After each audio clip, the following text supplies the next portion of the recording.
Hey y'all, it's us. We're back. Hey, this is the final part of G1 Optimus Prime. the the knockoff version, and which is right here. Right here. Like I said, this is the last one, but this is the Optimus Prime from the 1980s of what he looked like. This is the G2 from the 1990s, and that's what it looked like. It says Optimus Prime on it with the Autobot insignia and the lights and the sounds. The smokestack.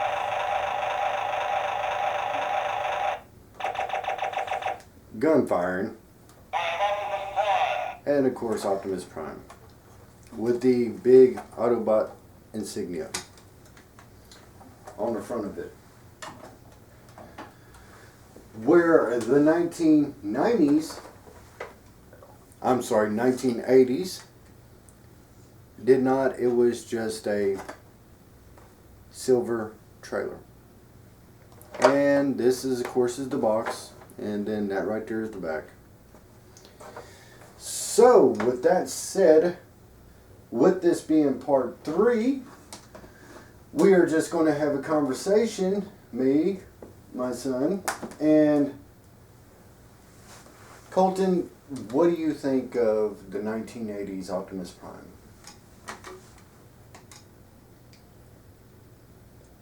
Compared to today's Michael Bay Transformer, Optimus. Optimus in the 1980s cartoon is a lot popular, and everyone in the whole world who did grew up with Transformers knows who Optimus Prime is, and I like him better in the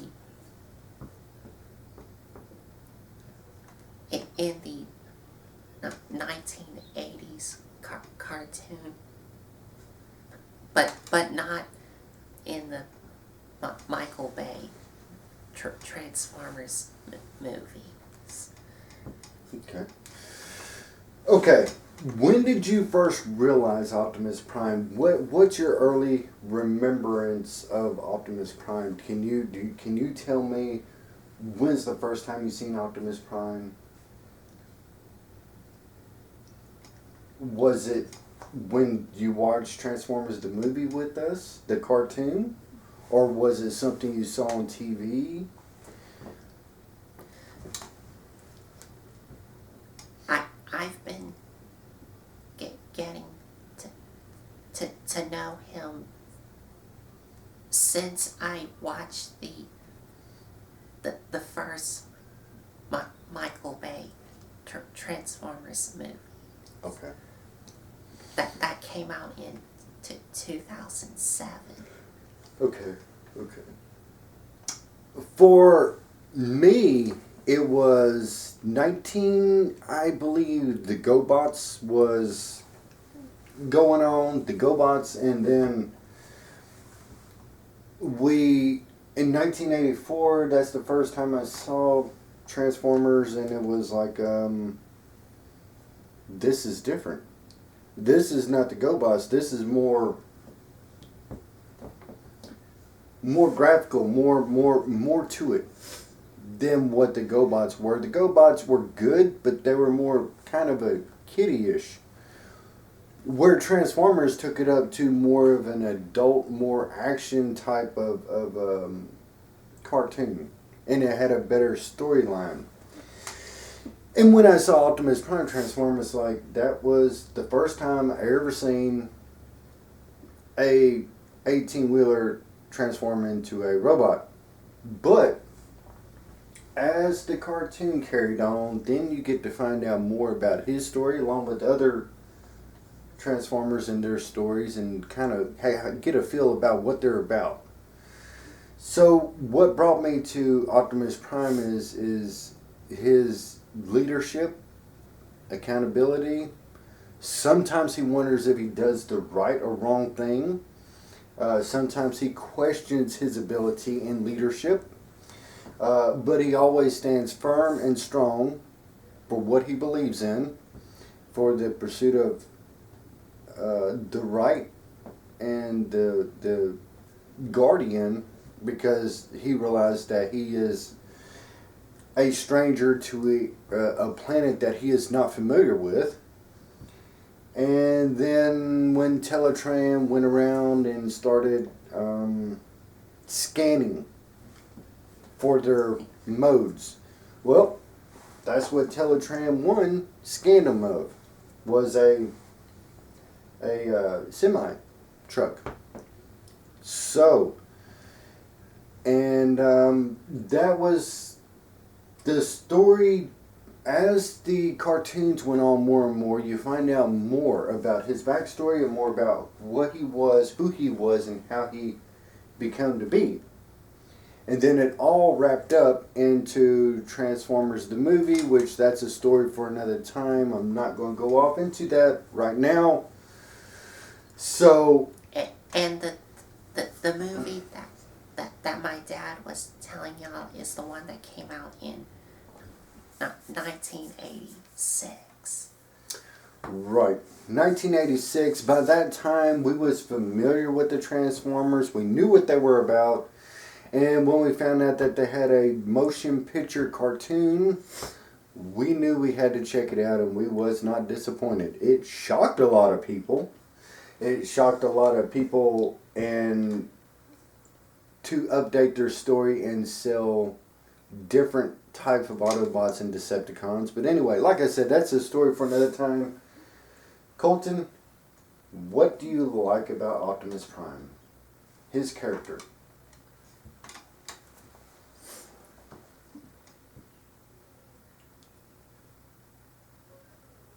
He's the leader of the Autobots.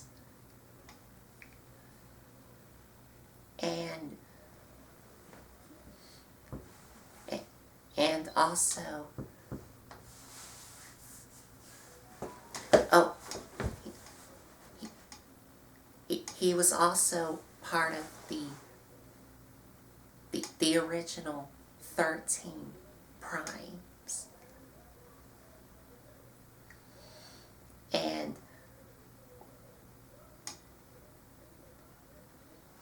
And also, like I already told y'all, he's a lot popular, because like I already told y'all, if y'all grew up with Transformers, then y'all already know who Optimus Prime is. This is the one who started all. This right here is the one that got the Generation X interested in Transformers, and come from a whole other line of different cartoons in the 80s. But Transformers was just one of them. And I think that is about it for G1 Optimus Prime, the 1980s version. So with that, I think that is about it, unless you want to add anything else.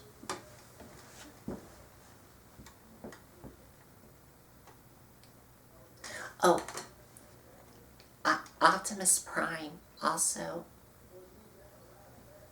well, when he first appeared on Cybertron, which is their planet, he was known as Orion Pax. But then when the Decepticons shot him down, the aerial bots brought him into the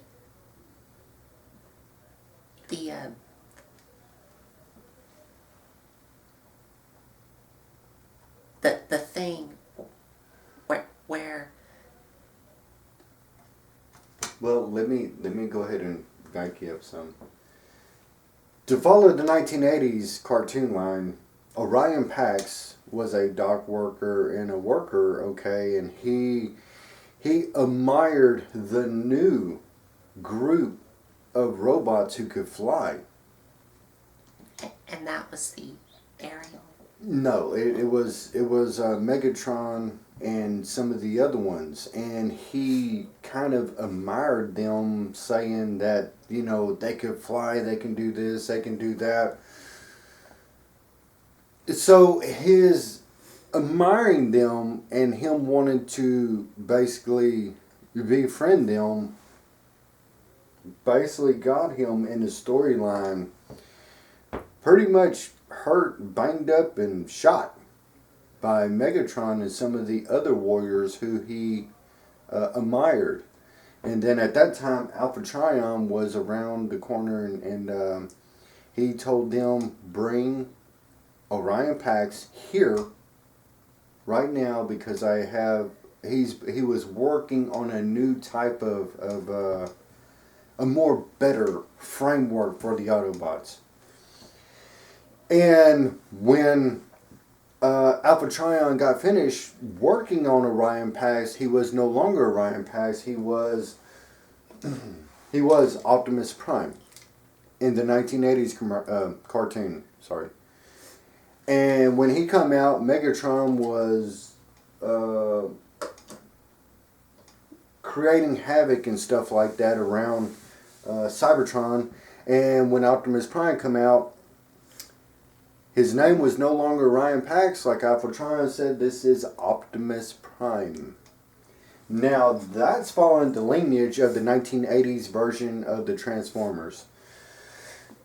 From that timeline, Transformers, after Transformers the movie, started spinning off into different universes and different fields. And that's why it's so wide range now of the Transformer universe. As you read one side of the story, it doesn't make sense with the other side. So there's a point of origin to it all, and it has to start with exactly where did it start. For me and my truth, for me, where it started was a 1980s cartoon. Because that storyline fell in to all the way to Transformers the movie. Then after Transformers the movie, then it started going in different areas. And I've been starting to get into Transformers since I saw the first Michael Bay movie, the one that came out in 2007. So his earlier memories is 2007 of Michael Bay Transformers the movie. And that wasn't bad. But that was not my lineage to the Transformers I knew. So we all have our different stories of how we become to recognize them, who they were, what they were about, and pretty much how old you was when you found out about them. The one thing about Transformers is they have a story depth, a good side, a bad side. And that's pretty much like in life. You have a good side, a bad side. You have good stuff that happens, you got bad stuff that happens. It's so this is kind of like a realization of what goes on in everyday life. So it's kind of weird, but but if you've been watching my IDW Transformers reviews, then y'all already know that the IDW Transformers comics is my favorite Transformers line ever, cause they have great storytellings. Okay. And that's where some of it, like I said, we differ. He goes more for the IDW. Me, I stick with G1, G2. And don't get me wrong, I like the updated stuff today. I mean, it beats our stuff hands down. There's no comparison. But G1 is part of the IDW Transformers continuity. Right. If you want the birthplace of Transformers, you actually have to look back further to 1997, and then you know there's two separate toy lines that they brought over here to America, and pretty much they said, here, make a story. And they did. And from the birth of that story came Transformers. And Optimus Prime, the leader of the Autobots.